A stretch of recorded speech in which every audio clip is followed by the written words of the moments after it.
Good morning, everyone. Today's date is Friday, May 29th, 2020, and you are listening to episode 76 of Coronavirus Central. And, seems like 76, there's a spirit of revolution in the air, for better or worse, whether it feels like American or French or whatever it is.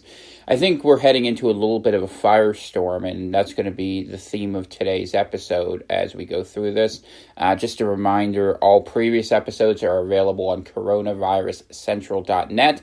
The Telegram group, which you might want to join in case this gets banned, t.me/Coronavirus Central. And up until I get my computer back, which I think will happen on Tuesday of next week, fingers crossed, the podcast for the moment is on YouTube, although I will put other episodes back on Cast OS, and believe me, I'm not happy with their performance here. So I had a different plan for today's show than I am going to end up doing today. And I will tell you, I seriously considered not doing a show today on Friday, not because I am not following the news, but rather I'm following it all too closely. And there's too many things happening at once. And one of the things that I try very hard to do for each and every one of you is to provide coherent analysis about rapidly evolving situations. But just like you might remember from math classes in high school, the more variables you add into an equation, the more impossible it comes to give any answer that sounds nothing like alphabet soup in terms of how A impacts B or how B impacts K. At this point, there's so many things going on. And we are living in a very dangerous time. And I guess that is where I'm going to start with this. And I'm going to have a little bit of an extended soliloquy at the start of this show. It's going to be news light and commentary heavy, mainly because the news is evolving and what you should care about, we don't know all the facts on yet. We're going to talk about Minneapolis today. We're going to talk about Hong Kong. We're going to talk about social unrest. We're going to talk about economic inequities. We're going to talk about political conflict. And we're going to talk about how all these intersect in a way where I am going to do my level best to try to be impartial, humane, and useful to you. And that's very hard because everything is becoming ideological now. And by that, I mean something maybe slightly different than it would sound, not right versus left. But have you noticed how every single conflict that could happen in America all seem to be happening at once? And, on the one level, we have it's an election year, so you have Democrats versus Republicans, the left versus right conflict, with another act of what appears at first glance to be police brutality committed against George Floyd. We have racial conflict being stirred up. At another level, we have great power conflict where the U.S. and China are quickly seeing a Cold War turn increasingly hot. That's a problem. At yet another level, we have economic conflict where the rich have gotten richer, the poor have gotten poorer, and where that anger and uncertainty is driving, unrest. At another level, food scarcity is something that's sitting there just on the horizon as our food production capacity comes into doubt, and there's a lot going on there. So there's a lot of pieces, and you could say it's one of two things, and I don't know what the truth is, but here's what I see. We often talk on this show that a big problem that happens with the coronavirus is a cascade effect, where failures to make good decisions in the first act lead to bigger problems and bad decisions only being available in the second and third and fourth act, secondary, tertiary, quaternary, you keep going down. What ends up happening is you end up in a situation where the only options available to you are bad options. And that being the case, you end up having fights cause other fights. America, at the beginning of this pandemic, made two decisions that were very poor, or I should say decisions were made, and most of the blame for this, I think, has to fall on the CDC, which is a curious and not necessarily disinterested actor in this, that we failed to test adequately, we failed to protect adequately, and having done so, once the power got shifted over to the executive and legislative branches, they failed to take the actions to, A, prevent the spread of the virus, and B, keep the people of America whole. So when you create economic uncertainty, it leads to political instability because people don't know how they're going to pay for things in the future. And when you start coupling that with other pre-existing conflicts, it becomes very easy to turn a virus that is very dangerous, that may prove in the fullness of time to be the equivalent of what we sometimes euphemistically call it lung AIDS, where it degrades capacity. Many people are sick, many people are ill. But we have seen that being reduced. We know the death rate on the fly is sitting at about 6%. If you count the recovered cases only, it's higher than that by a significant amount in the United States. We know some countries have had other worse outcomes. We see in Brazil and other places that there have been terrible, developments with return to the respect of how badly people are being impacted. And we really don't know how that story plays out. We know that that's the background to all of this. And we know it's not likely to go away anytime soon, even in the best case scenario. So let's keep that in mind. Leaving aside the foolish and unsustainable assumption that it is not real, it is not causing problems, that is being driven once again by the triumph of politics over science and the triumph of finance over basically family. I mean, really, we just don't treat each other well as people. And that's a part of this story that, has to be commented upon because there's moral decisions being made here by a ton of individual actors that are leading to these great waves of humanity acting in certain ways. So we know all that. And what we know ultimately is that in order to deal with any crisis of a large enough size, you need enough people pulling in the same direction to find solutions and to enact them.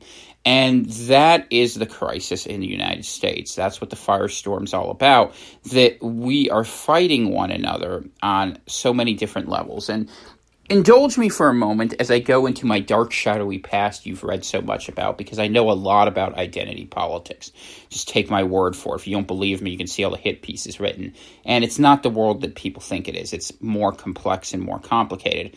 But I'm going to go there for a moment. I wrote a book called The Coming Civil War, which went into some of these issues in depth. And I had a theory that I think remains sound and, frankly, relevant in the immediate moment. And it went like this. There are certain key divisions at any given point within the American population that exist where if one conflict gets set off, every other conflict gets set off, and that the sides that form in such a conflict are predictable. Now, in that book, which was written right after Trump got elected, I wrote it early 2017, and what it basically argued was there were four key fault lines in American culture that could be pulled upon. And these were ideology, that's left versus, or I should say partisanship, that's more accurate. It would be Democrats versus Republicans, and really left versus right, if you want to think of it that way. It was rural folks versus city folks. It was race, where you saw basically the white majority, which has been reducing in size due to immigration policies that are set up to accomplish that. Whether you think that's a good thing or a bad thing, it's a true thing. You can look at that. 90% of the people who come in, and you get about 1 million per year, come from either Asia, Latin America, or Africa. You also have the issues of traditionalism versus progressive policies. That's one of the levels. And you have, as I think I said already, you have rural folk versus city folk. And I would add to that, we have a fifth version now of this, which is that we have people who take the virus seriously versus people who don't. And where it gets complicated, and what my prediction was in the book, was that each side would try to maneuver into a fight to take control of the American empire using which issue they thought would give them the best angle. And I made the prediction in the book that the left would try to use race as the means to go ahead and foment unrest in the coalition of the ascendant, as President Obama once called them, to expedite the change of America through immigration policies and through increasing centralization and urbanization of America.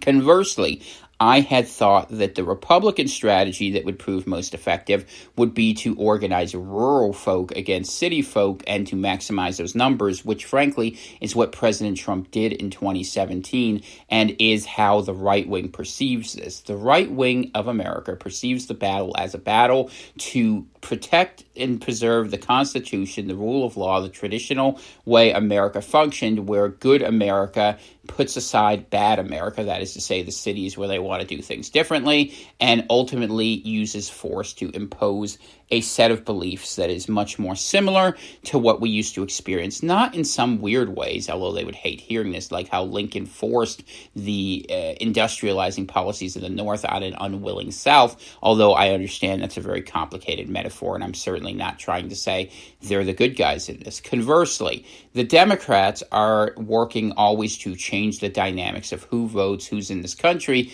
with the goal of eventually getting to a sort of socialized outcome where the state has a bigger authority in life, where we live in a multicultural,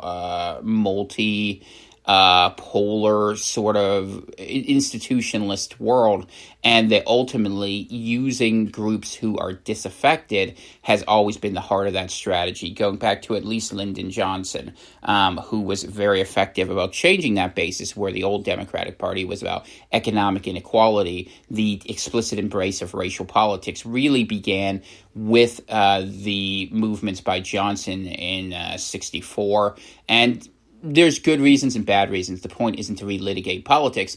The point is that as we look at what's happening out there today, we're going to see sides form, and I don't know that you can escape that. I have been advocating passionately throughout the whole course of this show that the virus was an opportunity for people to come together as a commonality against a common enemy that could unite us. And I am incredibly proud within this community. You know, we have a chat, actually. I'm in a room, me, supposedly this figurehead in white nationalism that I'm accused of being, which I'm really not, but that's fine.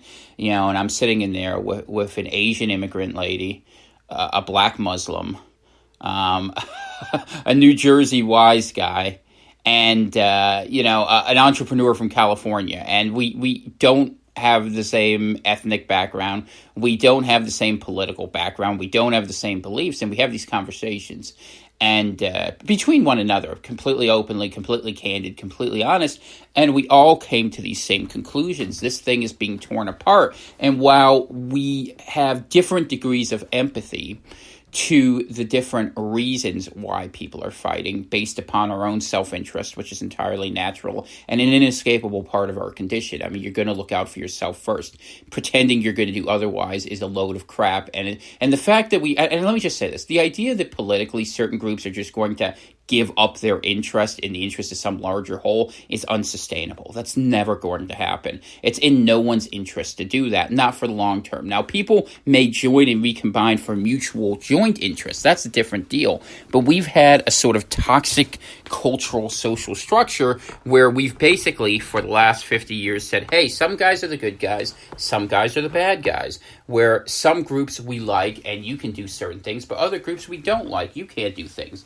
And whether one side was favored like it was back in the day, or a different side is favored like it is today, ultimately, without a common unity, united to go into the United States, all you have are states in America that don't agree with each other about very much, and people who agree about even less.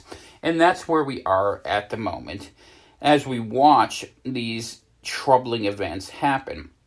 So back to my story. In the coming Civil War, what I suggested is, if one conflict got too scary at some point, or people got too mad or too angry, what would happen is, because people are attacking or coming from one vector, people who feel threatened will do otherwise. So, as I was watching last night, the 3rd precinct of the police department in Minneapolis burned to the ground, which is a prediction of civil unrest that went faster and harder than anything I would have expected during COVID.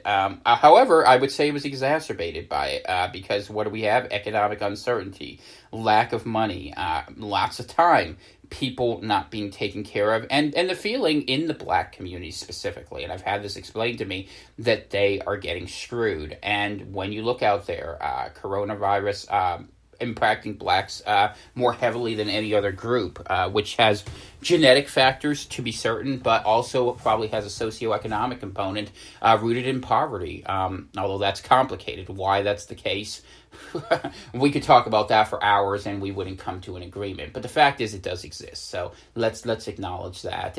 And lest there be any doubt, because I know people wonder about my motives, based upon the facts, let me say this near the front here. What happened to George Floyd, if in fact it is what it appears to be, and keep in mind, I don't know the full story, neither do you, but based upon the video evidence, is that was a criminal act conducted by the police department, and it was the murder, if this is what it was, or at least manslaughter, put it that way, of a guy who, maybe from what I understand of the story, and this changes as he was trying to use counterfeit bills, or maybe he had counterfeit bills. I'm not going to assume his intent. That's not the job. And I was a legal clerk for years. I worked in the courts. I mean, let the evidence decide. That's what it is. But what these cops did was complete overreach. And, people probably are surprised to hear me say that, because traditionally you hear people, quote unquote, from the right defending law enforcement.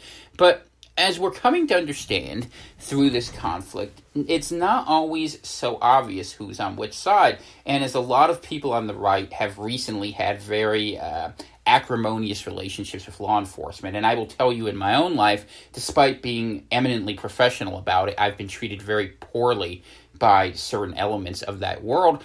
I'm not going to give them a blanket free pass. I don't think we should. And I think there is an opportunity here for Americans to come together and to demand an inquiry about what happens when police overgo their mandate. And that is an important question. It's something we should do. It's something that's warranted. It's something that's long overdue. And we keep giving more power to the state, despite the fact that every time you give more power to the state, they behave worse and worse with it. The problem is, it's the old axiom that what ends up happening is the solution to the state making mistakes is to add more of it. It's a bureaucracy that feeds upon itself. And so we build oversight agencies and we build all these things that ultimately doesn't make it better, because power is being taken from the people and being given over to others. And I think that one of the things that we're going to see here in the near future is much more direct action, which will be very unpredictable, not to mention the fact, this is coronavirus central, you are just begging for super spreader events. And that's inevitable, by the way. That is inevitable. And the fact is, you're kind of at a point where you got two choices as far as that goes. Either you resolutely stay apart from it all, which is what I would recommend for most people, and honestly, it's the same thing to do, except for the fact that now, with there being components where unrest could lead to political drama, people may need to get involved for their own safety and protection as this evolves, because the question is, can the government control this? We're going to talk about that response. I'm going to read a story about it, so I don't want to go into too much detail, but we'll have plenty of commentary on that as this goes forward. And I'm going to try to lay out for you how I think it could play out. And I'm going to try to do so neutrally, so that you have an understanding that we are living in a very messed up world right now, which is getting crazier by the moment. There's the reason I was up at 5 a.m. working on my crops in the backyard, and I cannot stress to you in the strongest terms, if you have any preparations you haven't done, this is the time to go ahead and lock down whatever you need to do. Last minute purchases, because I can't tell you how fast this is spiraling out of control. I can say this, that every faction that is in play is being pushed into there, and it's hard. And I will tell you, I made the decision at the beginning of this to go ahead and support people who who wanted to take care of one another and who took this virus seriously. And it's hard because I will tell you, this has put me against the faction in theory I should line up with. Because if we end up having, as looks to be the case this weekend, there are mass protests and riots scheduled, there are mass protests scheduled throughout major cities throughout the coast and in the heartland where there are large black populations that have been incredibly quickly organized in a way that almost makes me question, their intent. I mean, honestly, I understand people want to explain that they're not happy about it, but these things are being permitted, they're allowed, and one of the things that's not going to be lost to the right-wing listeners who listen to this podcast is they couldn't get a protest to complain about government shutting down their businesses, but there isn't going to be a Democrat in this world who's going to say a lick about you're going to have protests that basically go out there and advocate for what they call racial justice. And that is going to anger people. At the same time, the president, who went out there and said said yesterday, a full investigation into what happened to Mr. Floyd is warranted, which I agree with, and then basically says when the looting starts, the shooting starts. I wish I was making that up. That literally is what our president is saying. And that being the case, we are in a situation where martial law, once again, may be on the horizon and not very far from now. And the fact that so many actors, including governmental actors, non-governmental actors, and people are being pushed into this outcome is something that we all need to take a step back and think about. Because I'm all for reforming the system. I'm all for getting rid of the system, to be honest with you. You guys know, and I've been very clear about it, I'm actually a secessionist for New England, and I wouldn't mind taking parts of Canada and the upper Northeast with us into a new sort of structure. That's for another day.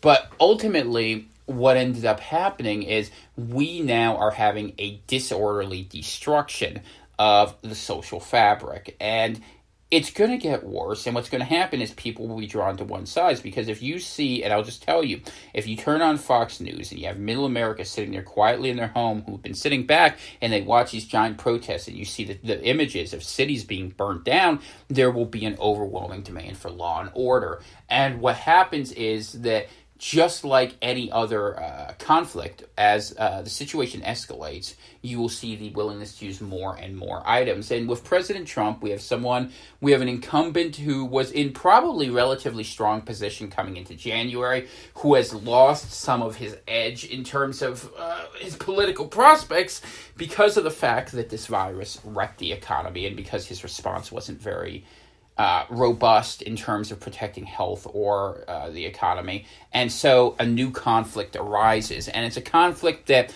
on the one hand, you have activists and nonprofit organizations on the left have been stoking for years. And to be very clear, the media race baits like crazy. You guys have listened to my program. Have I race baited at all during my show? And yet they've published at least 4 hit pieces I'm aware of. And I'm sure there's more out there about me because this is a narrative they want. They have an idea of what the future should look like that largely leans what you would consider left to center, but it's also globalist, institutionalist, and whatnot. And there are dissenting voices that go the other way, and the two sides do not want to meet, do not like each other, and they're pulling aside. And if race ends up being the thing that pulls us apart, then you end up with an ideological war that looks a lot like a race war, potentially, and all the ugliness that comes out of that. Because I will tell you, if President Trump does the next logical step, let's just play this out a couple steps in our mind. Let's say that the protests do turn violent and there's riots in multiple cities in the U.S. You very easily could see the president go ahead and assume to enact martial law. And then the question is, will governors resist? Will people come against that? Will people support it? And I will tell you, those militias that were running around, the people put an effigy up of Governor Beshear in Kentucky or Governor Whitmer in Michigan, they're out there. They're ready. They want to fight. They've been wanting to fight for a while. And we could end up there very, very quickly because people would say, as Nick Fuentes said, I don't support the office, I support the president. And that's where we're at. And to be fair, I mean, let's be blunt because it saves a lot of time. People who are ideological from the left or right do not support the institutions of this republic. They fall back on them when it's convenient for their argument, rhetorically. But the truth is, both sides believe in totally different futures. And we've passed the point where people are going to talk about compromise. coronavirus and the shutdown have exacerbated this, because in democratic areas where a bunch of people died from the virus, the idea you weren't going to keep people safe was a sign that the national government betrayed the trust and care of the people. And in Republican areas where the virus usually did not take hold nearly so badly, although that is still remains to be seen, what we see is people whose economy was wrecked, businesses lost, tons of wealth destroyed for a virus that most of them did not experience. And it doesn't make it not real, but people judge their expectations based upon their real life experience. And instead of having governmental leadership that sought to navigate these waters, it exacerbated them. And I don't exclude anyone from this. This is not just a shot at Trump. I mean, he has to have higher responsibility because of the office he holds. But ultimately, the Congress was no different. And you can go back to February and March and all of these things. And I think it's interesting. I mean, something that sits in the back of my mind, that if I'm not mistaken, this is Ilhan Omar's district, who's one of the most radical leftists in Congress, where you see the worst of this happening. So, which is surprising because people don't think of Minnesota that way. But the times they are changing. And I know Minneapolis in particular imported many Somalis during, I think it was the George W. Bush administration, if I'm not mistaken, after Black Hawk Down, all that crap. And it changed the demographics and it changed the fabric of it. So what am I telling you? That we may see big fights on the horizon, and we live in momentous times where the existing American governmental structure may change rapidly in unpredictable ways. This is something that happens commonly in third world countries. In America, we've had the facade of effective governance for a very, very long time, and the military and our great wealth have prevented us from experiencing these sort of disruptions because everyone had enough going through that they didn't want to look and see the emperor was naked. However, now that we're looking at how pustulant, our actual corpus is, one of the things that we have to expect is that violence is going to get worse. Economic shortages are going to accelerate. Scarcity will become an issue, and that it will be harder and more difficult for people to re-engage. And I think it makes it impossible for anything political to move forward. And for what it's worth, I feel there's at least one of two things in play. Either there is some hidden hand to some extent orchestrating efforts that are accelerating the collapse of the United States of America, or that a shot was taken very cleverly to facilitate all of our existing problems in such a way that would be very hard to hold off. And so when we talk about that, today's show, we're going to talk about Hong Kong as well, which would seem discordant during the course of all these problems in the United States. But I would argue, and that's hopefully one of the more useful things I do in this show, that there is a direct connection between the two, because it's no accident that the very same day that China basically annexes Hong Kong and passes the National Security Act, we'll talk about the details of that you have everything in America break down, because America wants to fight China,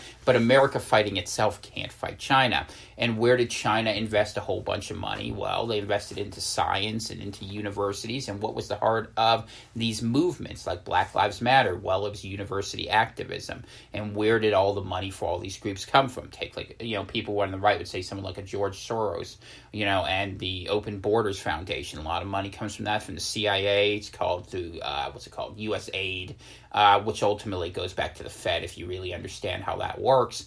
And it also comes from actors that are outside of the country, including the fact that, ideologically, communists have supported other people who think like they do worldwide for very many years. Soviet Union did that, China did that, but China does it more for a nationalist interest, for China's interest, I would argue, more versus the USSR, where there were a lot more of internationalist thinkers.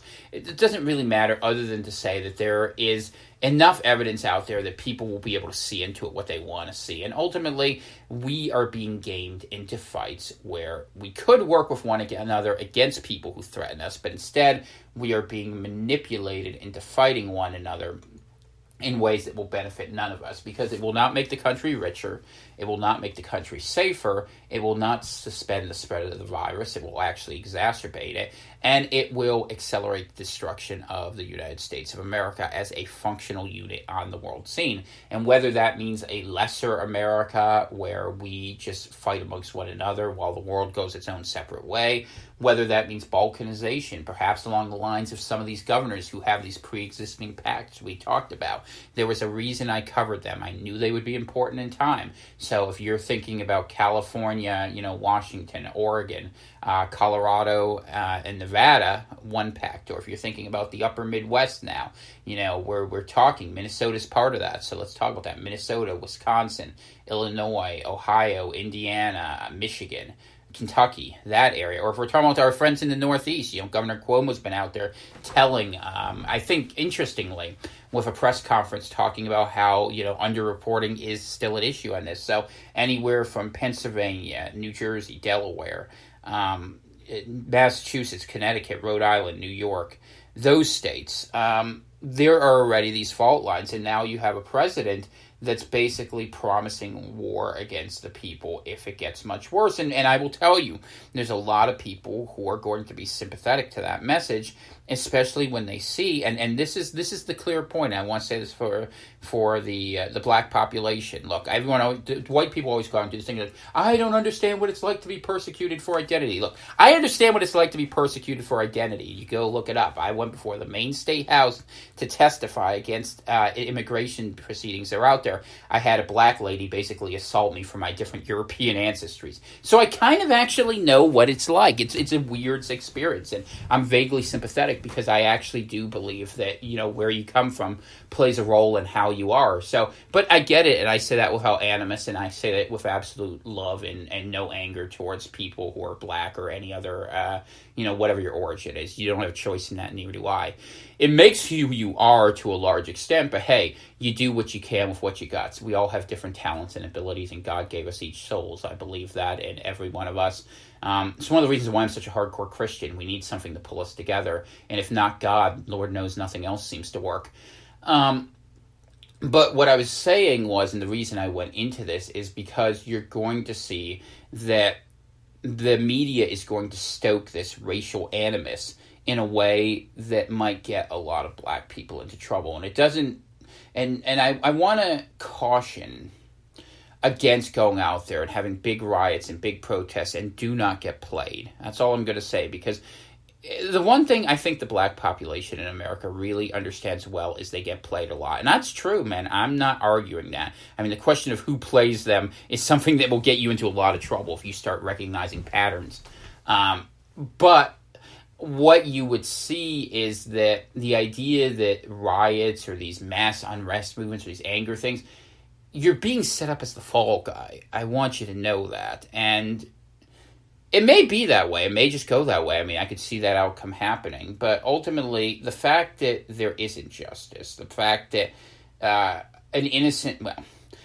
a police violence may have killed a man because of over aggressiveness is very true. And I stand with everyone on that, by the way. I absolutely, I'm not here to look for anything other than the truth, and I find it outrageous and disgusting because it's a crime. It is a crime. And if we're going to have law mean anything in society, crime and punishment and laws have to be equally distributed to everyone. And that is something we have to feel strongly about. But we're getting away from that world, and I just want to warn people on both sides, incidentally. If you're a right-wing person, and I've been saying this through this whole thing, and you think going out there and protesting, going nuts because you don't like your freedoms being restricted, even while, this is ongoing, you're getting yourself into a bad spot. And I can't tell you what to do. I'm not going to tell you what to think, but I will tell you what to expect. This is going to get a lot worse fast. It's not going to get better. It's going to get uglier. It is an election year. Both sides are looking for a fight. And it would not stun me to see us stumble into a far larger conflict where actors behaving logically in their small pathways forward lead to incredibly, I don't want to say illogical, but improbable outcomes happening. This is what happens. And whether that happens, I said on my Wednesday evening show, we sit at the intersection of the Second Civil War and the Third World War during the time of pandemic. That's a lot. Any of these things worsen any other thing. The pandemic getting worse worsens economic unrest, which causes political conflict in the U.S., which causes trade tensions between nations, which causes wars between nations, factions fighting for power within countries, and scarcity becomes an end unto itself. And the people who've argued you can't shut this down, there were some very smart people who said if you destroy the economy, it's not going to matter about the virus, it's all going to fall apart. I disagreed with that because I thought there was a better policy solution. But having failing to take in that, we are in their worst case scenario, where we are now watching destruction happen in a way that is unpredictable, that is rapid, and that is difficult. So what did I tell you in prepping for episode 75? Make friends, have conversations, understand what you need to do, and keep your family safe. Make sure you have what you have on hand. Today's a great day to go out and buy what you need. And if you have to invest a little bit of money, do it. And I've told the people who live in areas where they feel uncomfortable that if there is a door and an opening to move, you should do so. Now, do I know how fast things are going to go? No. It wouldn't surprise me if a year from now we're still in a slow burn. It wouldn't surprise me if a week from now we're in a major war. I don't know. I can't predict that. I can tell you who's acting. I can make reasonable suppositions as to what people will do. But I can tell you this story is becoming bigger and harder. And you will have to forgive me if I go beyond the narrow mandate of covering this virus. But I'm doing so because so many of you have written me and invested your trust in me to share with you news, analysis, predictions, helpful advice about how to keep safe. And the way I've continued forward with this broadcast is by making a clear emphasis in my own mind that my job, regardless of who you are, where you live, what you believe, is to give you the chance to be safe and to have a genuine understanding of the world around you. I certainly haven't surrendered all my beliefs. In fact, I'm going to do something crazy later today. I'm literally going to go talk to people of the community I formerly did a lot more with, and I'm going to try to make sure that they do everything they can to not accelerate and worsen the tensions in any way, shape, or form, which I think will be an important message. And I'm doing it because I want to see people survive. I want to see people be able to work together and to find a new center. And look, if this gets bad enough and we need a third way, I might just go out in the field and try to promote it myself. I've done it before and I'm not bad at it. It's not what I love, and Lord knows going out there screaming about how things need to be different in a mask where I can't breathe isn't exactly my idea of a good time. Nonetheless, the Lord gives you challenges and he gives you opportunities and you do the best you can with them. And that's true for me and that's true for each of you. And while my life is different than a lot of yours, the one thing that gives me hope and comfort is how many different people have come together in this community to focus on bigger things, have meaningful conversations about the problems that are out there, and to show that there are ways to solve things even here in the worst of situations. I will say that leadership is not coming from our political class, be them Republicans or Democrats, or any other country. Maybe other countries will handle it better. You know, I said the Canadians were in a lot of ways doing certain things better. You guys got problems too, but on aggregate, you're doing a little better. Some places like Mexico and Brazil are doing pretty rotten. Other places, make your own judgment. It's not going to come from the financial classes because they're just concerned about protecting themselves. That's what they do. That's how their amorality is self-interest. Adam Smith didn't realize, that the hidden hand there was going to slap you with the back of it whenever you went ahead and questioned it. That wasn't working. And there's a lot of people out there who are looking at this as an opportunity to advance their agendas. And I'm not telling you what agenda to believe or not believe. I'm just trying to help you understand what those are and how the interaction between them is likely to prove incredibly destructive, because in everything I cover in this show, remember, in the background, we are dealing with a terrible virus, which is probably going to recur, be worse in a second go, and now you're going to have a bunch of people out there in the streets doing things. And, it's an invitation for the worst of all possible outcomes. At the same time that as I said, remember, there are foreign actors out there, the Chinese especially, but who knows if they're alone, that are actively working to destabilize our society, which, I don't think they care about many individuals. That's just not how their society works.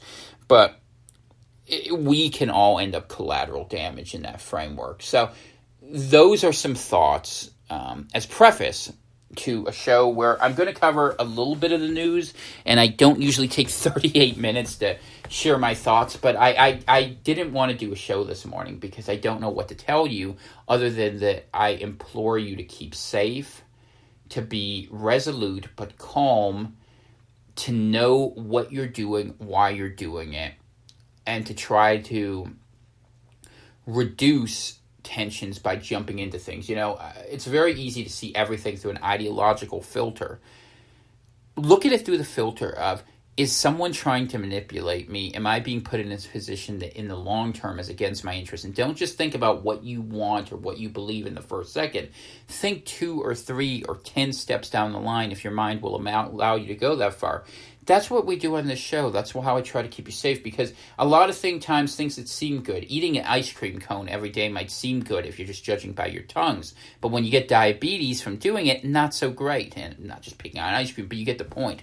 And that's what it is. Sometimes you can't pick what's sweet. Sometimes you have to pick what's good for you. And sometimes you have to be restrained. And this is what civilization is. I mean, civilization is the restraint of people who come together in common interest to go ahead and succeed together in a joint effort. So the question that no one is asking, that we desperately need to ask, is what can we do together?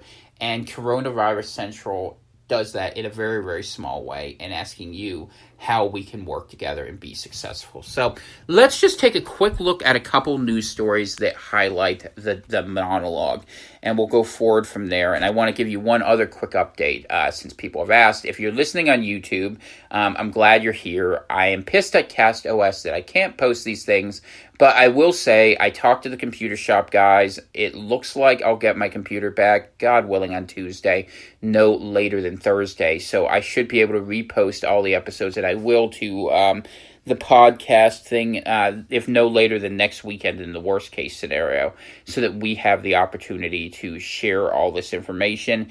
And I very much would love to be able to get back to just talking about the virus and the science of it, but I have to tell you what's important, and the stuff out there is important, and we live in strange times. So we're going to talk about what is important. So before I go into all these other things, I'm going to share a piece from Axios. This was published by Andrew Witherspoon and Sam Baker. Coronavirus still has a foothold in the South. And this is about the change in new COVID-19 cases in the past week. Now, before we go into everything else, keep in mind, background to everything we're going to talk about, and I mentioned it first because I don't want it to get lost, is that the virus spreads when people go out. And people had been asking, and if it was a normal week, what this show would have been about was how the reopen in the South was looking, what the dangers were. So overall, new coronavirus infections in the U.S. are on the decline, but a small number, a handful of states, mainly clustered in the South, aren't seeing any improvement. So I will say the states that are by percentage having the worst outcomes are West Virginia and Arkansas, but they had very small numbers, so that might be misleading in terms of raw numbers. But when you look at the states that are increasing, you can't help but notice Virginia, Tennessee, Mississippi, Alabama, Georgia, South Carolina. Those are states that are coming up. Also, states that include in this outside of that region: Missouri, Wisconsin, South Dakota, Utah, Nevada, California, Maine, and New Hampshire. So that is something to keep an eye on. So the big picture: our progress nationwide is, of course, good news, but it's fragile progress and not universal. Stubborn pockets of infection put lives at risk, and they can spread, especially as state lockdowns continue to ease. Where it stands, each week Axios is tracking the change in confirmed coronavirus infections in every state. We're using a 7-day average to minimize the distortions of reporting delays or similar technical issues. That seems important. All right. Most of them are in the South: Alabama, Mississippi, North Carolina, South Carolina, and Virginia. But a handful of other more populous states, California, Minnesota, and Wisconsin, also stand out for their consistently lagging progress. Maine and Utah also have not reported a single week of significant improvement. Neither has Puerto Rico. And I will say up here in Maine, I had a chance to go out a little bit. I was watching people. And actually, I should tell you this story. This is what it's like out there.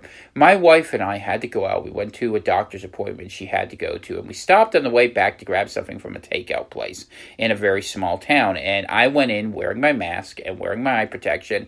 And a woman accosted my wife for me wearing a mask. I don't know why she went to her, not me now. And this was in a very small town. She's like, no, I'm not going to wear a mask. You're not going to make me do it. No one said anything to her, although maybe I should have, that she wasn't wearing a mask and that she was being incredibly reckless. But this is where we're at, where people literally feel the point to try to socially shame people for wearing masks. And she's very fortunate she said that to my wife, who is a far nicer person than I am, because I would have told this woman what I think about some of her own attributes. And let me just tell you, from looking at her, she didn't have the right to comment on anyone's health. She needed to be dealing with her own. I'll leave it at that. But this is literally what we're dealing with, and this is what happens when politics are out there. There are studies out there that say only 40% of Republicans believe COVID is substantively different from the flu. So that's what happens when you have lies go ahead and determine science, and it's a bad spot. Continuing the Axios article, between the lines, the number of total cases is a flawed but important metric. The number of confirmed cases will go up as testing improves, so spikes in some areas may simply reflect a more accurate handle on the situation and not a situation that's getting worse. Even so, to get this pandemic under control and continue safely getting back into the world, we still need the total number of new cases to decline. The other side, the places making the most progress, those reporting the best, steadiest declines in new cases, are for the most part the places that had it worse to begin with. New York, New Jersey, Massachusetts, all one-time hotspots, have fewer reported cases each week. A handful of other states, including Colorado and Pennsylvania, have even either gotten better or held steady each week. What we're watching, this analysis is a snapshot. Any number of states have seen their cases yo-yo up one week and down the next, or vice versa. Every reduction in new cases is a good sign, and there are quite a lot of good signs, but we're still not to the point of sustained across-the-board improvement. And we would expect, by the way, that that's going to get worse because things are opening up, and now you have protests. And like I said to you at the very beginning of this, I thought it would be the inability to pay rent that would drive this, and ultimately that's in the background of this. The fact that evictions are happening overwhelmingly in service sector, poor communities, lack of financial support a lot of ways, probably caught up in some of these issues. Not about the people who are fomenting these protests that if they turn into riots, but for the people who will go along with them. There's a mob logic where once you reach a critical mass, a lot of people will get dragged along with it because they figure if everyone else is involved, I'm going to be as well. There's actually a really great book about it called The Crowd by Gustave Le Bon, if you really want to read something. It's from the French, it's from the 19th century, actually, but it really explains how there's a sort of collective will to power that comes out in a very strange way. It's, if you want to go a little deeper in it. But I mention all this because we are seeing hints that this is going to come up more. We see cases rising more quickly in the South. And remember, we're dealing with strains that are taking a little longer. So this could take 2-3 weeks to fully precipitate. We've been open about a week and a half or 2 weeks, but we do see the numbers going up as we would have thought. And we'll see what that means for consequences to the health system. Now, I'm going to share this piece with you. This is from Minnesota, CBSLocal.com. It's somewhat lengthy, but we're going to go through it because I want you to know what's happening as of right now. Let me see if I have an update on this. I'll just update it on the phone real fast, see if there's anything new on this here. This is the Channel 4 CBS affiliate in Minnesota. George Floyd riots, violence spans Twin Cities, 3rd Precinct overtaken and burned, looting continues, businesses torched. And I will tell you, I've been looking, and the open source intelligence network at Telegram is really awesome in terms of what we have access to, because we have people who go out there and who find what's happening in different places and all of these problems. You can see that there are all sorts of really troubling events happening, especially last night, where in multiple cities there were issues. There was things happening in, I know Columbus, Ohio had some events happening where there were windows broken at the state house. There were other places I'd have to go through, and it's kind of hard to go through all these while I'm talking to you and peek at. But there were a lot of different cities where there were things that were at the hint of violence, and this was just on a Thursday. Wait till we get into the weekend proper, where everyone can go out there and riot. I think it's going to be a bad weekend. It's going to be a really bad weekend for America, but we'll see what happens. That's what we're dealing with now, so we'll have to deal with that as best we can. But I just mentioned that because before we go to Minneapolis, I want you to know this may very easily spread. And in spite of the fact that, frankly, every politician out there is saying, and this is the interesting part, that they think what happened to Floyd was terrible. I mean, I haven't seen anyone, as far as I'm aware, from Republicans to Democrats saying otherwise, and yet this violence is still spreading, which really makes me wonder if it's being used as a pretense for something else. So, Mayor Frey responds to President Trump's scathing remarks. City warns gas line may have been cut at the 3rd Precinct. 170 buildings damaged or looted in St. Paul's. Looting attempts reported at malls throughout the Twin Cities. Minneapolis, WCCO News. Minneapolis has entered the 4th day of unrest in the aftermath of George Floyd's death, with rioters taking over the police department's 3rd Precinct building late Thursday night. The breach occurred at about 10 p.m. with rioters setting fires inside the building and outside the main entrance. Police released a statement just after 10 p.m. saying in part, "In the interest of the safety of our personnel, the Minneapolis Police Department evacuated the 3rd Precinct of its staff. Protesters forcibly entered the building and have ignited several fires." WCCO's Jennifer Mayerly reports that the department had discussed withdrawing officers from the building as early as noon Thursday. Officers were also seen removing the American flag from the precinct's pole at about 11:30 a.m. Keep in mind, before we say this, Trump was up in Minneapolis having a campaign rally about a week ago. I just think the timing of all this is really bizarre. And if you start looking into the case with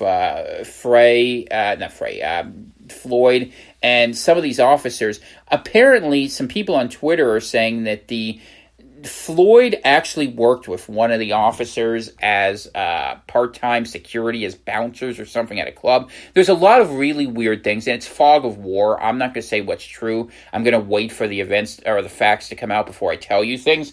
But there's a lot more weird connections, weird pictures, and there's a lot of weirdness going on here beyond what is accomplished or what is being shown at the first level. So give it a minute before you think what this story really is, and I would really strongly recommend that. Anyway, Minneapolis Mayor Jacob Frey spoke to the media early Friday morning, where he took responsibility for ordering the police to leave the precinct after hours of discussion with Chief Midaria Arradondo. Frey also addressed the harsh remarks President Donald Trump made on Twitter late Thursday night. And I'll read these to you so you can have them. This is from the president, who, by the way, Twitter has has listed the tweet as inappropriate, and you might literally see the president try to shut down social media. By the way, if that happens, really be on Telegram. I picked that platform because it will be one of the last to go down.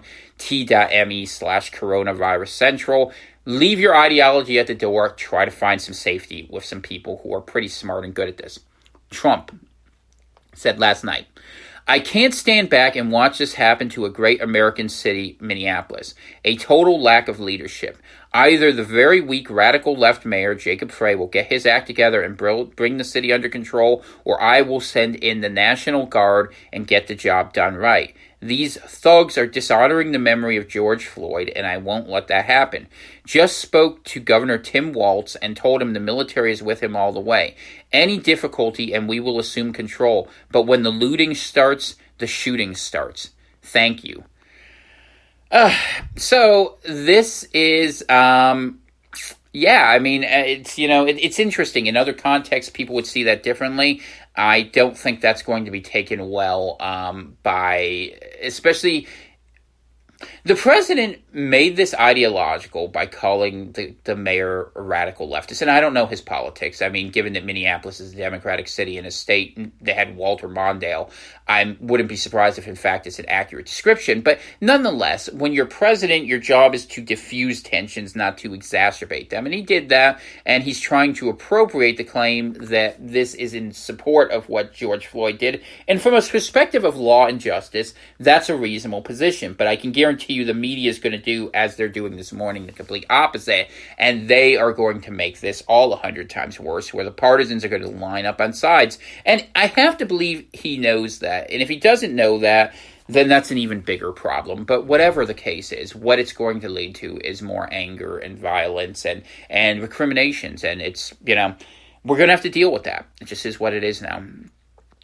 So, Mayor Frey responded, "Weakness is pointing the finger at someone else during a time of crisis. Donald J. Trump knows nothing about the strength of Minneapolis. We're strong as hell, and you better be damn sure we're going to get through this." About 2.5 hours after the president's tweets, Twitter flagged the latter of the two, in which he wrote of the protest in the Twin Cities, "When the looting starts, the shooting starts." This tweet violates our policies regarding the glorification of violence based on the historical context of the last line, its connection to violence, and the risk it could inspire similar actions today, Twitter officials said. About 90 minutes after the 3rd precinct was overrun by the rioters, city officials warned that the precinct's building's gas line may have been severed and the building may be in danger of exploding. Quote, this is a tweet from the City of Minneapolis account, whoever runs that. "We're hearing unconfirmed reports that gas lines to the 3rd precinct have been cut and other explosive materials are in the building. And I saw they were shooting off fireworks." There's video of all this if you want to watch it. Go find it.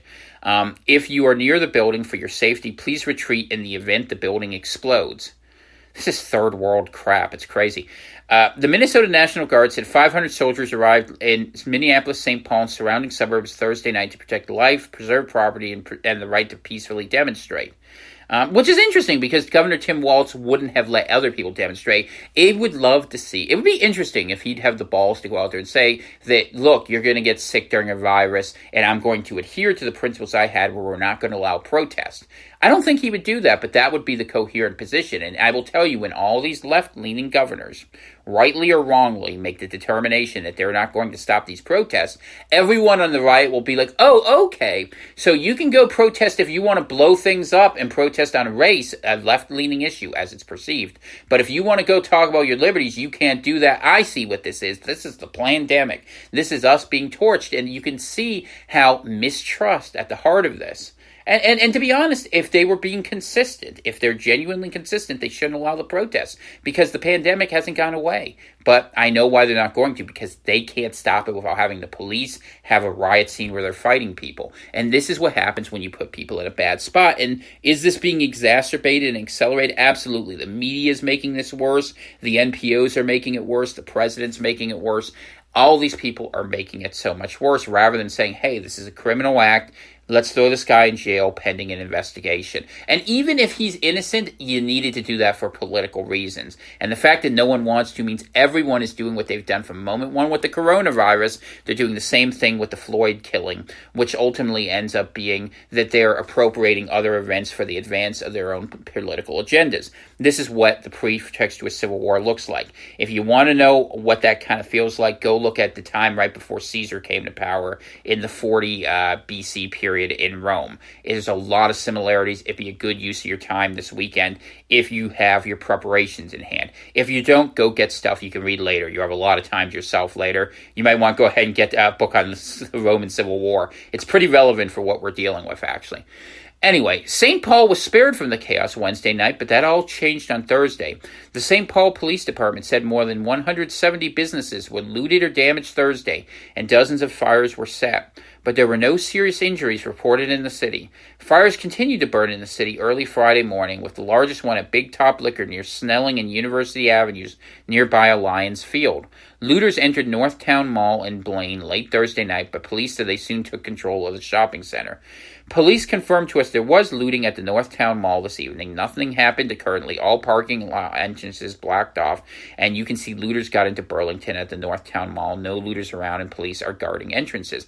And I will tell you, someone has to call out the rioters. And you know what? The left, really, their governors need to go, and their mayors need to call this out. They need to absolutely call it out. If they don't call it out, this is going to spiral out of control. And I don't think they will. I really don't think they will, because they don't want to. And honestly, this is why race is weird. We're in this position where we say we are all equal, but certain people are told they're not allowed to comment on the actions of other people based on the fact that they don't understand. I understand what a riot looks like, and I understand where people loot. And if you're looting because something happened to someone else that you had nothing to do with, well, that's a different deal. And if we're going to have law and order, we have to do that. And if not, we're in tribal politics. And hey, I practiced tribal politics, one of the best at it, because I understood we would have a very hard time escaping that equation. And if ultimately that's where we end up, everyone's going to go ahead and defend their self-interest. But the window to avoid that world is closing quickly. And I think everyone needs to think deeply on that. Police presence was also strong throughout downtown Minneapolis early Friday morning. State Patrol, and this is by David Schumann, who I guess is an anchor down there. State Patrol standing off with protesters chanting George Floyd at Nicollet and 4th. And you see a couple of protesters in hoodie and a bunch of cops lined up in pretty much full riot gear. And seeing some attempts to break windows on skyscrapers, many broken already. And think about this. Let me go for another point here. So what's going to happen in this is cities are going to die. Let's say every city this weekend has unrest in their different major cities. And are you going to go ahead and have your buildings downtown? Are you going to have a nice corporate facility that's on a secure lot far from downtown areas? You tell me, especially if you're telecommuting and taxes are going to go up in these cities because you have a lot more people to care for, because you have a broken economy. You can see this is going to get worse, and that the economic breakdown is going to exacerbate, where people who are watching this who say, hey, I have nothing, I don't have anything to lose, as long as they're getting their check, or if they're not getting a check, either way, they're going to go out there and you're going to see this accelerate. This is one of the things you would expect, and it probably is going to continue, although it will come in fits and starts. It'll go up, it'll go down, unless there's some sort of order put in or some sort of way to make people feel like they're invested in this. Don't expect it to happen very soon, but you may see the federal government try to impose it. Trump's base would love it if he did, and if it leads to a fight, they're fine with that too. Thousands gathered in downtown Minneapolis early Thursday evening at the Hennepin County Government Center to demand justice for Floyd before marching down Marquette Avenue. Peaceful protesters made their way down Nicollet Mall, where several businesses boarded up their first-floor windows, including Target, J.B. Hudson Jewelers, Haskell's Wine and Spirits. Jack Farrell, Haskell's president, said he respects the protest, but if his business gets looted or damaged, he's not sure it will be able to recover, especially in light of revenue loss due to the COVID-19 pandemic. This could be the death knell for downtown Minneapolis, Farrell said. And I will tell you something, they had really bad, Detroit 110 years ago, Detroit was the richest city in the world. Hard to imagine, but it really was. There were very bad race riots they had in Detroit in 1960s. I forget the exact year. I want to say it was 63, but it might have been later than that.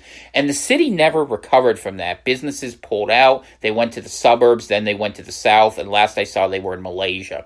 So what ends up happening is when you have unrest and unpredictable situations, you have what's called capital flight. That is something that is absolutely going to happen. And what does that do? It takes a situation, it makes it worse, and you end up with more radical politics, because what happens is, since there's no one with money to counterbalance the people who want justice, however you define that, they end up pushing in more and more radical policies, and what happens is you have more and more division.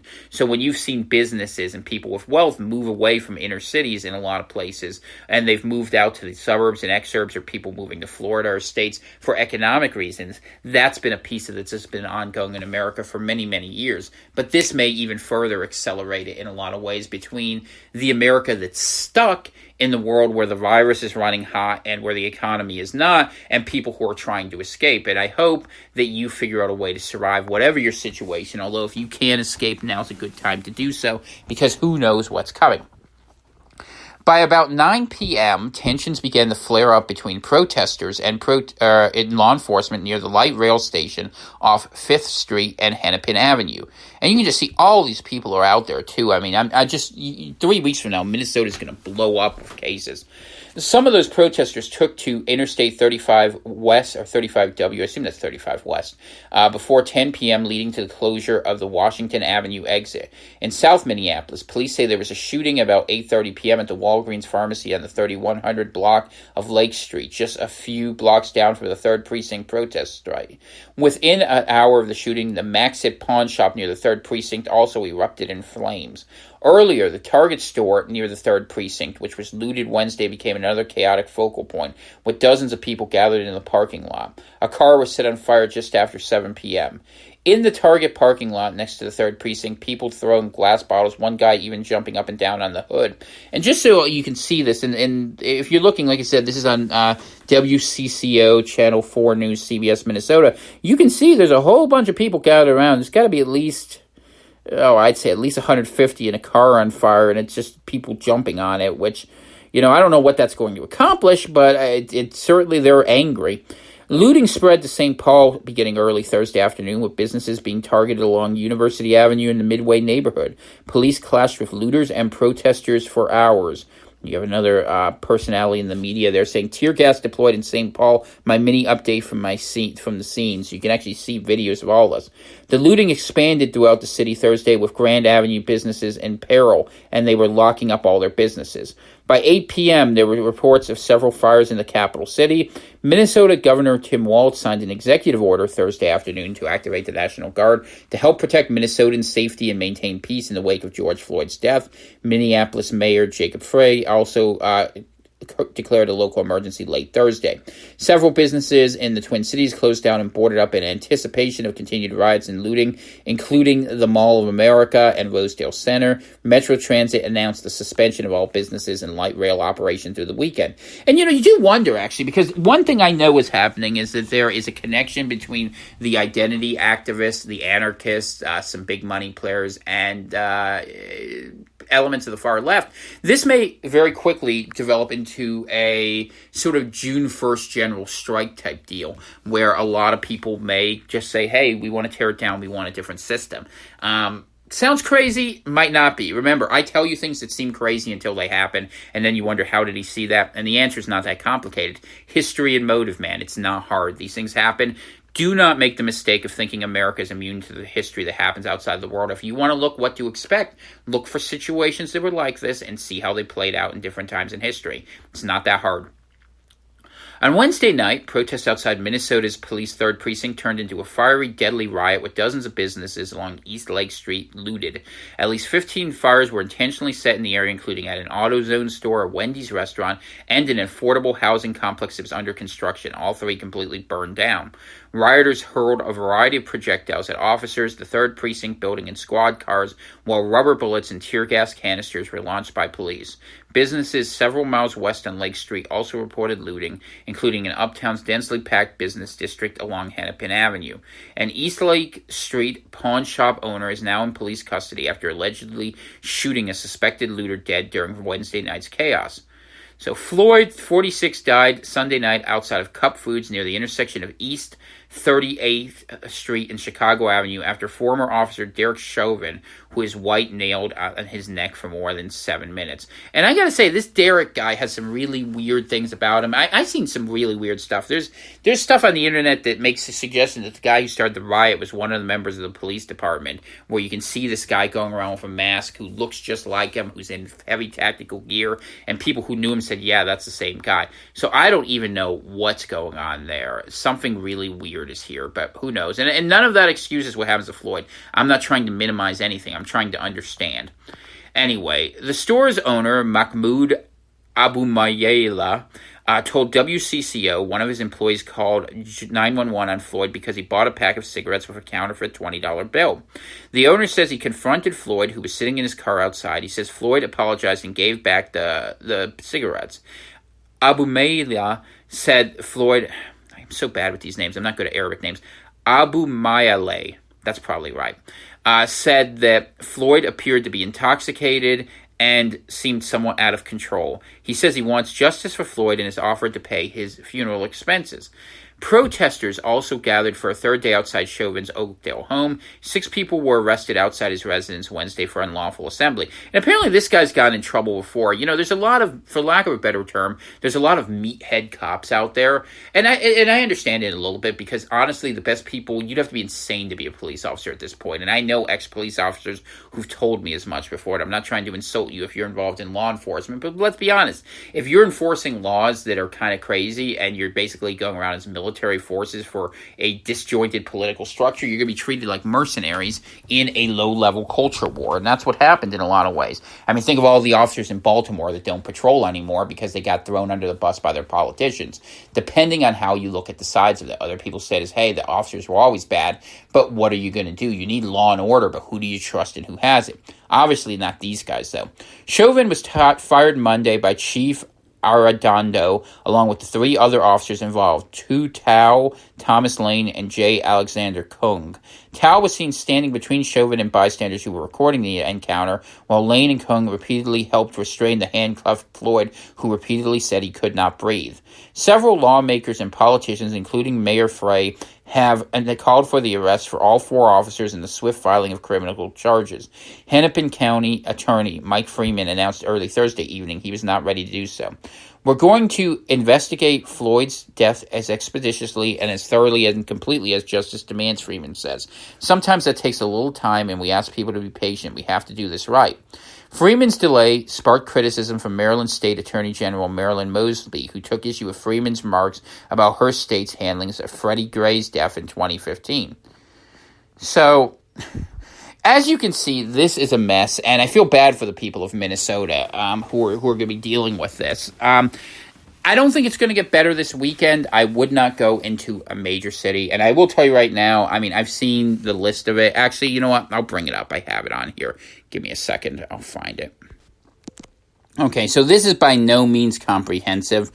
These are just some of the ones I know about, and I've seen other ones that they're having a protest in San Francisco, in Houston, in Seattle, and they've got pretty clever things developed pretty quickly. It's almost like people were waiting to take advantage of this. Louisville, Kentucky, Sacramento, Atlanta, Nashville, Phoenix, Chicago, Oakland, Fort Lauderdale, D.C., New York, Miami, New Orleans, Portland, Oregon. All of these things are all going to be happening at once, and I will say I'm looking at the posters they're using to promote this, man. A lot of things saying F the police and, all these things. You see the Black Power symbol, you see all these sort of things that are going to be seen as highly provocative and that are going to make a lot of people uncomfortable. And, on the one hand, if the police kind of handle them with kid gloves after, dealing with the protesters who came to state capitals, from the militias who were heavily restrained, well, you can see how all these pieces can maybe connect in ways that are not going to be great. So those are things out there, and I would suggest that I would not want to touch these events with a 10-foot pole. All you need is someone to get itchy, or like what happened in 2016, where at a Dallas Black Lives Matter protest, where several officers got shot from positions that were at a higher vantage point with a sniper. This can spiral out of control very quickly in the age of social media, where you could end up with a whole lot of blood on people's hands. And once that happens, you can't put genies back in the bottle. This is what we're dealing with. This is a danger. This is a very dangerous weekend. Get what you need early. Stay home. Or if you're in areas, be in rural areas. I would not want to be in a downtown area. And if you do have that misfortune, that choice, I would say be very, very careful. Not because, like I said, I'm not trying to take sides. I'm just trying to tell you these are the dangers that are out there. So let's go and look at another piece here. This is from May 27th, and I want to talk about some of the underlying things. We talk about desperation leading to people doing things that are dangerous. So this piece is by J. Edward Moreno. Tenants fear mass evictions as moratoria expire. And we're going to talk about that. Okay, we'll talk about that, and then we'll talk about the other. Tenants are afraid mass evictions will take place in the coming weeks as eviction moratoria across the country begin to expire. And just so you know, this was in thehill.com, so you know where this is from, okay? As the coronavirus pandemic began to take a grip on the country in March, dozens of states passed eviction moratoria that protect tenants from being removed from their homes. But landlords in most states are still able to file eviction notices, meaning some tenants only have until the day their state eviction orders expire until they have to leave their homes. In Texas, where the pause on eviction proceedings ended on May 19th, a local CBS affiliate found that landlords in North Texas had filed at least 1,111 eviction petitions between March 16th and early May. Eviction protections expire in Iowa on May 28th. Residents in Florida could begin facing eviction as soon as June 3rd, and Washington state evictions protections are lifted on June 4th. In California and New York, two states with giant population, eviction protections expire in late June. Maya Brennan, housing policy expert at the Urban Institute, said it won't be long before you see the effects of evictions on communities. The eviction court process is usually very quick and efficient, Brennan said. In some states, tenants are accumulating rent payments even as their source of income is cut off. With no way to make up lost wages, it's unclear how tenants will make up rent. The coronavirus relief bill signed into law by President Trump in March suspended evictions through July 24 for those who receive federal housing assistance, and for non-payment of rent on properties with federally backed mortgages. The Urban Institute estimates the federal moratorium protects more than 1 in 4 rental units nationwide, or about 28%. Representative Ilhan Omar, Democrat from Minnesota, and remember, this is her district where the riots are really coming up from, in April introduced the Rent and Mortgage Cancellation Act, which would cancel rent for tenants and transfer mortgages to the federal government and allow landlords to recoup their rent costs. Efforts by Omar and other progressives to include the bill in more recent coronavirus relief legislation fell flat. Prediction: the House may put that bill forward as an example of justice, as something they want to push in light of the fact that after you have people go out and protest and potential riots this weekend, they'll say you're going to have this be so much worse if people start getting evicted.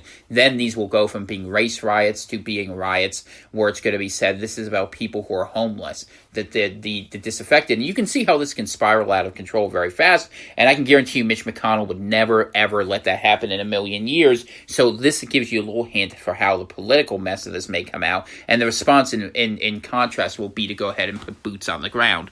That's what you might want to expect, and that's actually what I would predict personally, given that this is happening so quickly. As the country continues to reel from mass unemployment, a U.S. Census Bureau survey published last week found that 21% of Americans are not sure if they will be able to pay rent next month.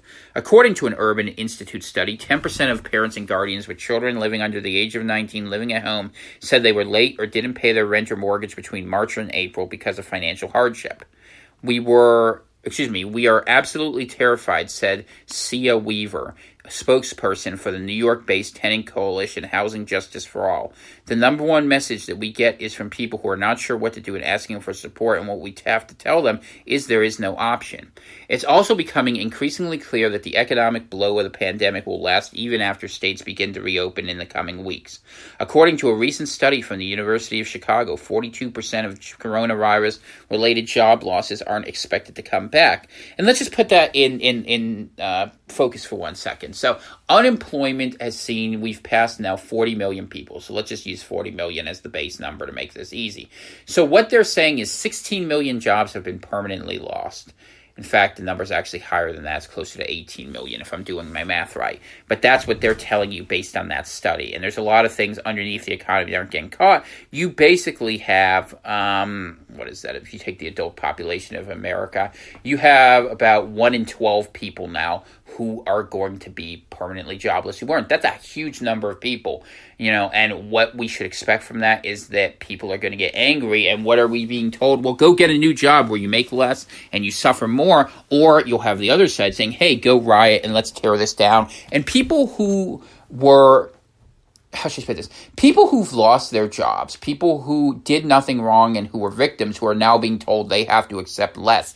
At the very same time that they're watching, the people at the top got more. I mean, there's so many stories. You can find them every moment if you want. Senators who went ahead and got cushy deals and made money. Businesses that got bailed out. Companies that broke down and executives gave themselves a big pay bonus before they shut down into bankruptcy. And we are seeing thousands of businesses move into bankruptcy, big businesses too, not just small businesses. I'm not even going to cover that today, but it's absolutely a huge problem. And you're going to say, well, it's your fault. Go get a new job. Go make $7.25 an hour, like you're saying in Oklahoma. People are going to decide, oh, hell no. And that's not hard to predict. And this all happened because the government put put business and is putting business in position again and again where it can't succeed because it is more wedded to the ideology, which is really, this is more of a criticism for the Republicans.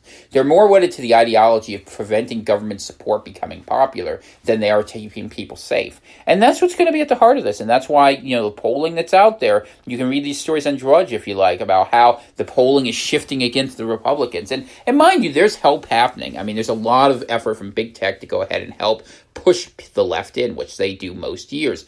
And all of that being the case, what is that going to cause? Well, the right's going to do what it can do. It might not be able to win the information war, but what it can do is it can win a fight. And that's what you might want to keep an eye out for if things get worse and worse, because they're creating a problem to create a solution.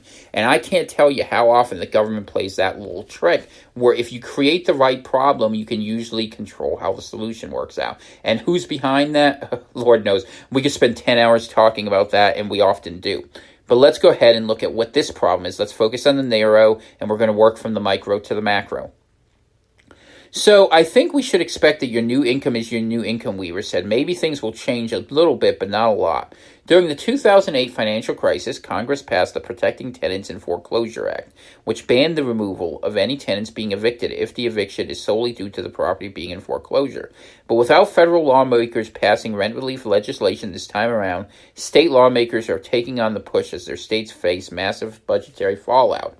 And I will tell you, remember unemployment going bankrupt and them needing sales taxes? How you can make sales taxes in Minneapolis or any of these cities where people go nuts? All you're going to do is have, cities be abandoned. It's going to be a really weird world. And for the food perspective also, for some of these cities, these are distribution centers where things are put together. You think of Minnesota, you're thinking of things like Hormel Foods, big producers up there that make a lot of food. What's that going to mean for your canned food supply going forward? New York State Senate Majority Leader Michael Gianaris, Democrat, introduced legislation in March that would suspend rent payments for those affected by the pandemic. The bill hasn't passed committee as the state's legislative session draws to a close on June 2nd. Illinois Governor J.B. Pritzker announced Tuesday he would extend the ban on evictions in the state past Friday when Illinois' stay-at-home order is scheduled to expire. His move comes as the state legislature has also failed to pass legislation that would cancel rent and mortgage payments statewide for those experiencing coronavirus-related hardships.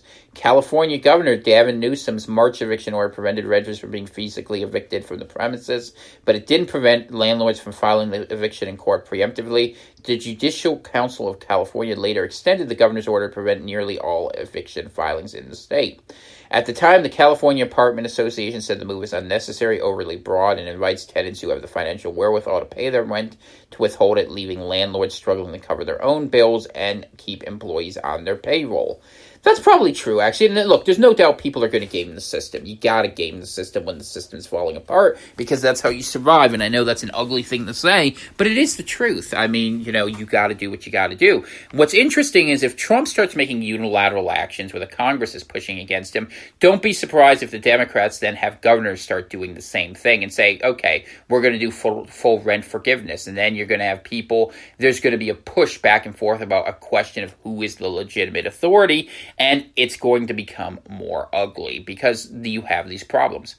Shanti Singh, spokesperson for Tenants Together, a housing nonprofit based in San Francisco, said tenants have been contacting their hotline at record numbers this month. Though the organization does not provide formal legal aid, they say most renters reach out seeking more information about what their rights are in these circumstances. Some said they are working out informal agreements with their landlords to avoid eviction. We are deeply concerned there's going to be an eviction cliff when these phases of emergencies are lifted. I think that that's a reasonable fear, and if it happens, man, I tell you what, if you have a court system that's trying to take away houses from 1 people or 10 people, 1 person or 10 people, that's not a big deal. If you suddenly dispossess 10,000 people of their property, whether they were right or wrong, that's what a lynch mob looks like, and it won't be long before they go looking for the judge. These things have happened in history. These are your let-them-eat-cake moments. Keep an eye on it. And why does that happen? Well, you had to deal with something. The best way to keep this safe would have been to give money directly to the people, say you got to pay your rent, but give them enough money to do so. You could have kept liquidity in the system. But the system didn't try to keep financial liquidity. What it tried to do essentially was to prop up stock prices and keep the same structure and control. It tried to make actually the elites more powerful at the expense of making people weak. weaker so that they could go ahead and use unrest. A poor and desperate person is someone who can be more easily manipulated, and one has to wonder how the U.S. is being set up in terms of a global framework from that perspective. It's an entirely legitimate and difficult question. Let's go through another piece here. This is from CNN, just talking about the general unhappiness in the background to unrest. CNN Business. 1 in 4 American workers have filed for unemployment benefits during the pandemic. This is by Anakin Tapp, updated at 10:42 a.m. on the 28th, so that's yesterday.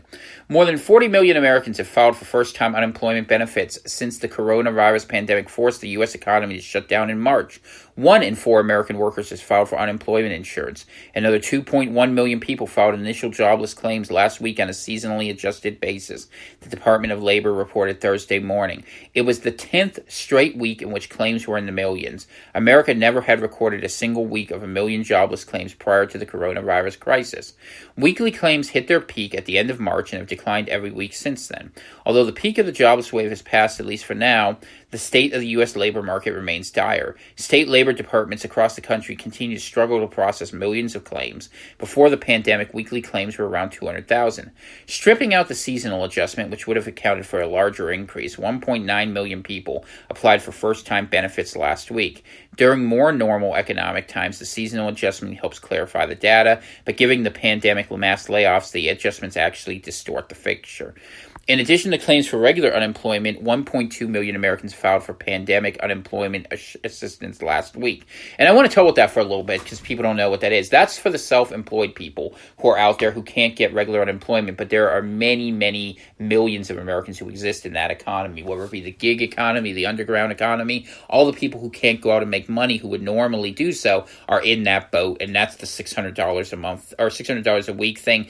Keep in the back of your mind that's destined to, or scheduled to end in July. So if we go into August with that going out and people not having other options, or God forbid we're in a second wave, which is something we might predict and expect, that if the government doesn't continue that, a lot of people are going to be put in a very bad spot all at once. What happens then? Because they're already going to have a good 2 months to get good and pissed off about it. All right, that program allows for out-of-work people who don't qualify for normal unemployment benefits, such as freelancers, to receive normal government jobless assistance. While American workers are struggling in this unprecedented situation, states are becoming more concerned about fraudulent behavior. The Maine Labor Department said that sharp increases of claims for state and federal benefits could be linked to imposter fraud. There was an example I saw in the state of Washington where millions of dollars were paid to people who made fake identities and the state paid them out. This is absolutely happening. People are gaming this. It's disgusting. It's really sad, taking money out of the hands of people who desperately need it. The number of people claiming regular unemployment benefits for consecutive weeks fell to 21.1 million. It was the first decline in continued claims since the start of the pandemic.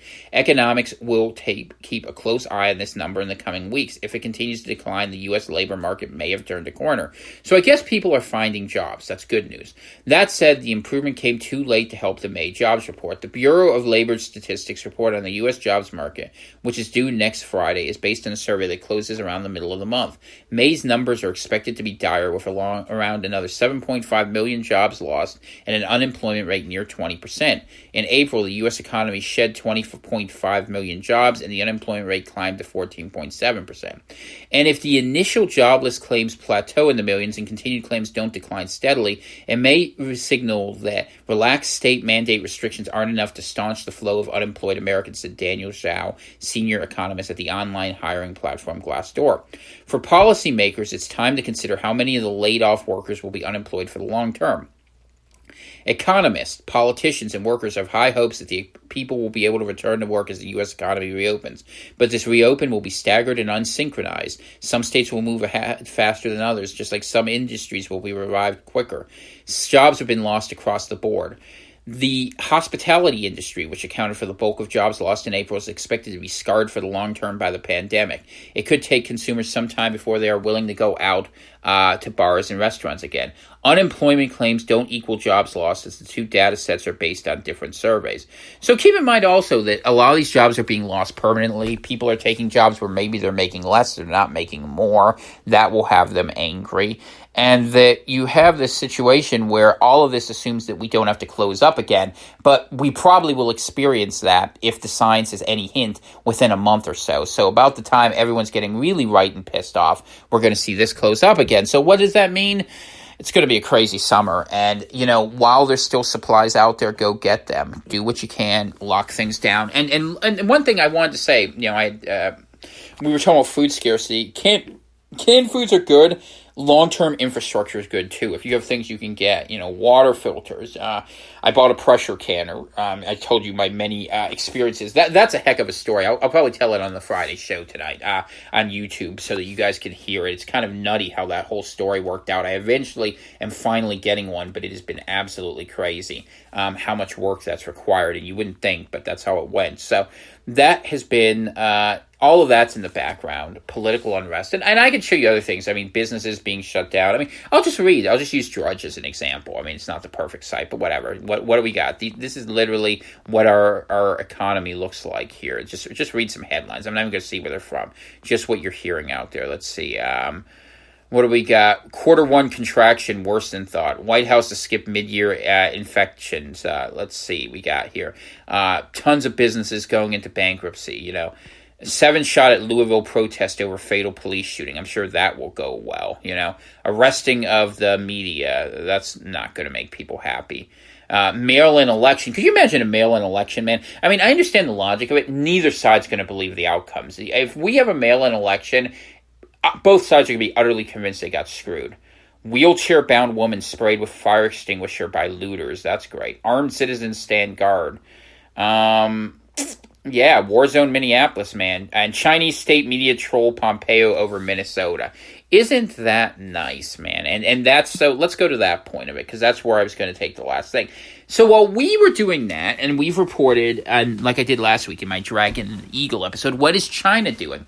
China approves controversial national security bill for Hong Kong, and this was published by Yen Ni Li and CNBC Thursday, May 28th. Chinese National People's Congress approved the proposal to impose new national security legislation for Hong Kong, paving the way for the law to be finalized and implemented in the city. A smaller decision-making body under the NPC, the Standing Committee, will now proceed to work on details of the legislation and then implement them in Hong Kong.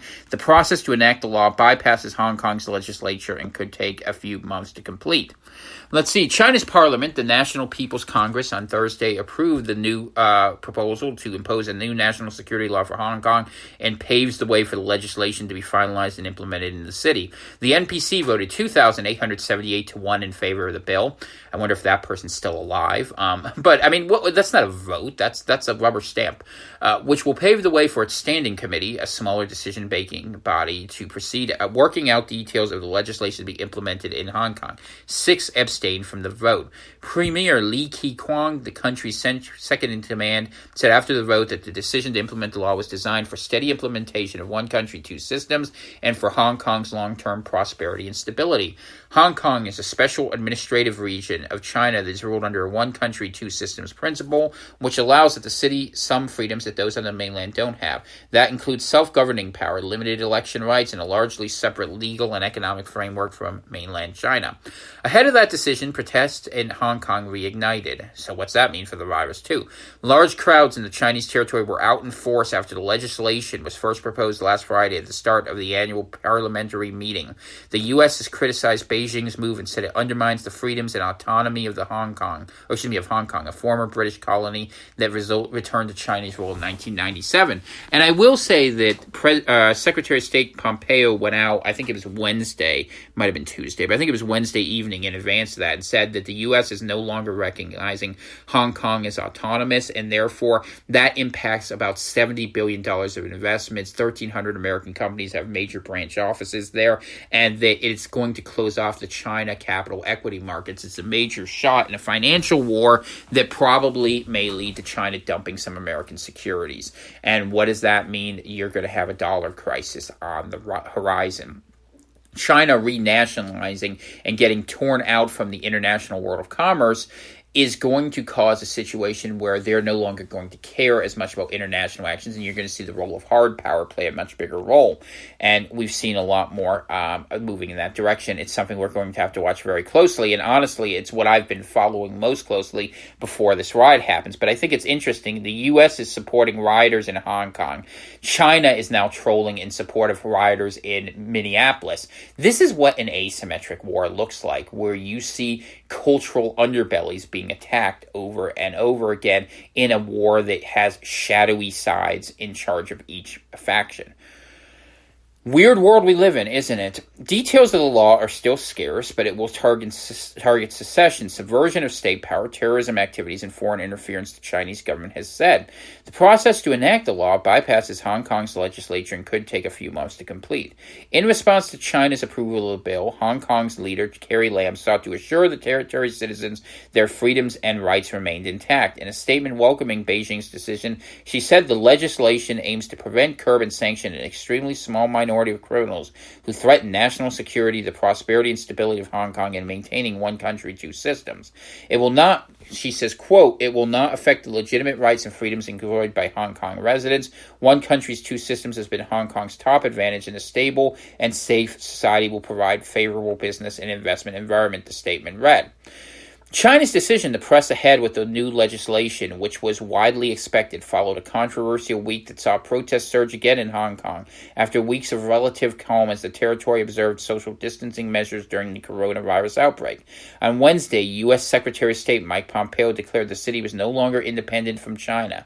In a joint statement on Thursday, the foreign ministers of the United Kingdom, Australia, Canada, and the United States warned that Beijing's national security law would dramatically erode Hong Kong's autonomy and the system that made it so prosperous. They said by imposing the law, China was breaching its international obligations under the Sino-British Joint Declaration, the treaty that established the territory's one country, two systems framework.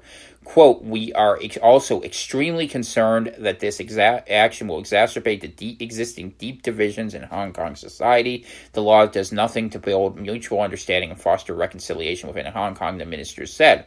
The world's focus on a global pandemic requires enhanced trust in governments and international cooperation. Beijing's unprecedented move risks having the opposite effect.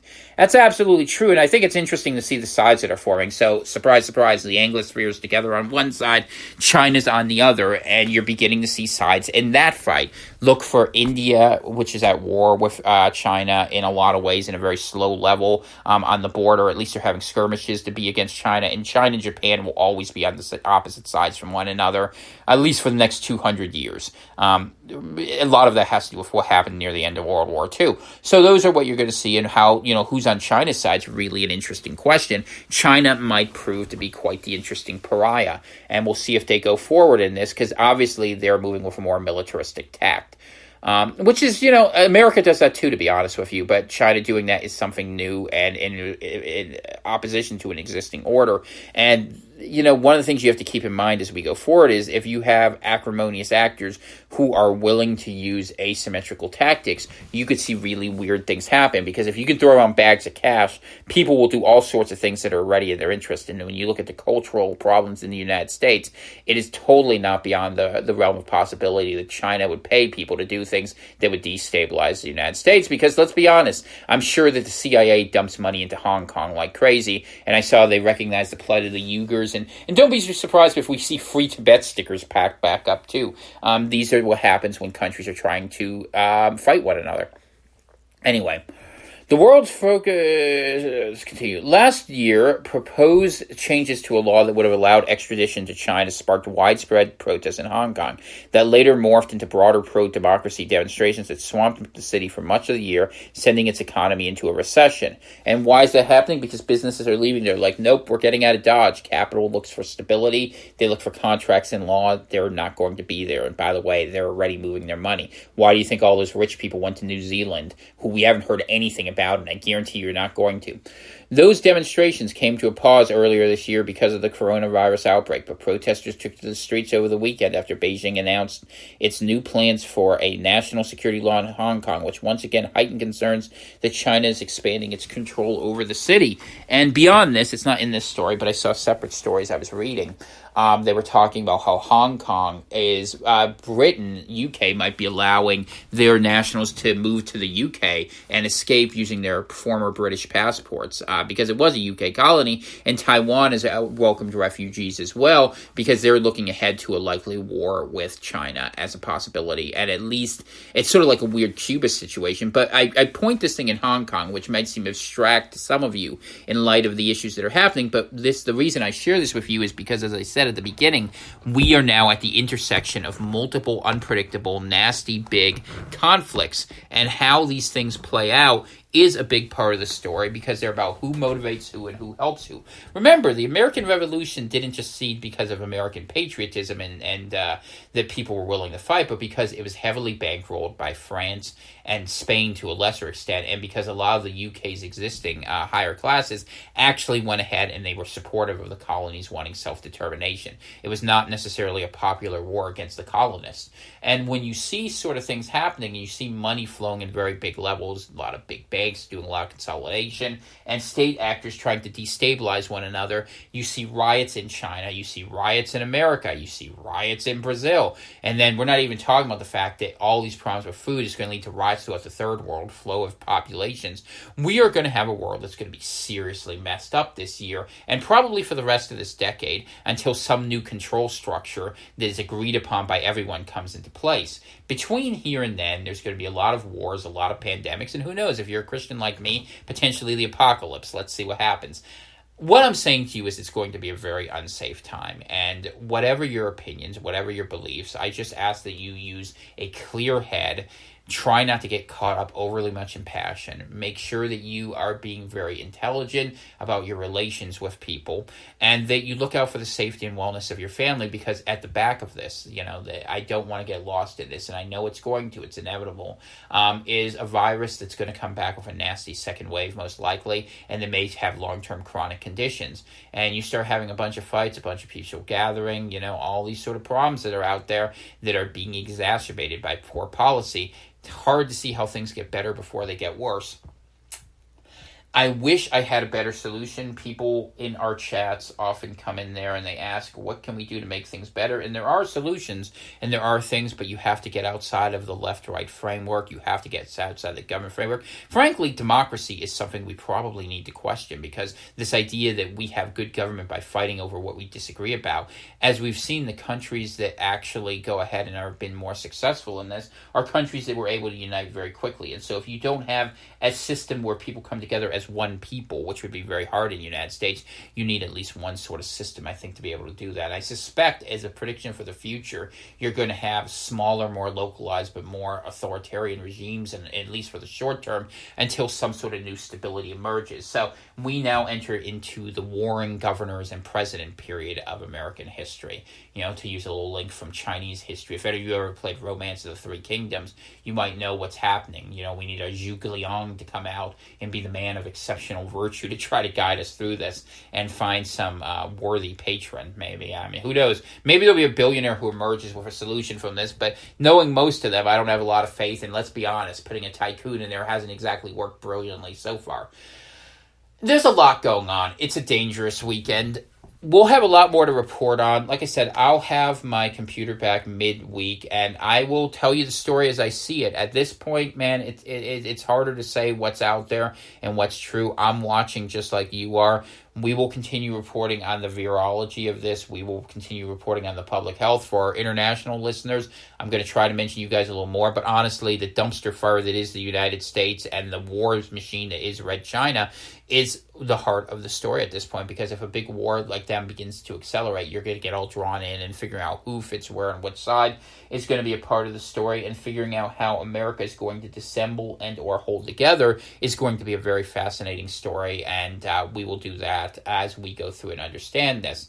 I don't know where it goes from here. I do know that when you are in a time of trouble, at least for me, I always find that, the Bible, it says, the Lord says the one prayer that will always be answered is when you ask for wisdom, and so that's what the prayer I'm going to ask for today is, not just for me, but for all of us and for our leaders especially. So, Heavenly Father, we pray that you answer this one prayer for wisdom, not just for us, but for our leaders and for the angry and hurt people, that we can find a pathway to peace.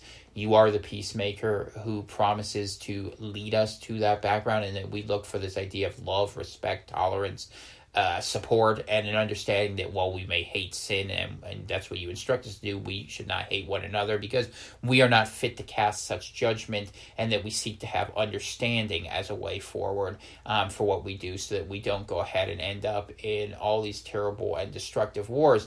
But even if these come, I would just pray for wisdom for all of my audience, for myself, to go ahead and hopefully lead them to safety and lead them to better outcomes, and hopefully to your embrace.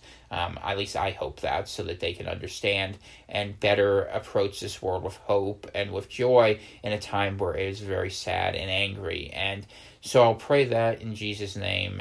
Amen. I don't know what we're going to see going forward. I will continue broadcasting. The good news for you guys is I am up in rural Maine, so as other things go to crap, I can do that, and I'll do that until and unless things have to get political, where some of us may get drawn into this because we don't have a choice. You never want to be first. It's not great to be last. And my hope is we can find another way. I mean, I really just don't like where this is going. I can imagine how these battles are going to play out.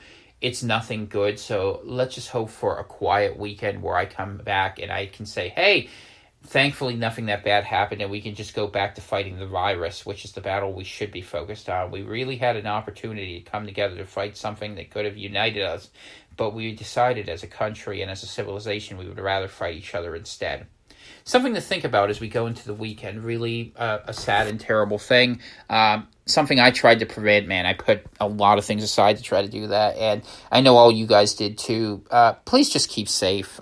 Be smart about things, and God bless. I'll be back on Monday.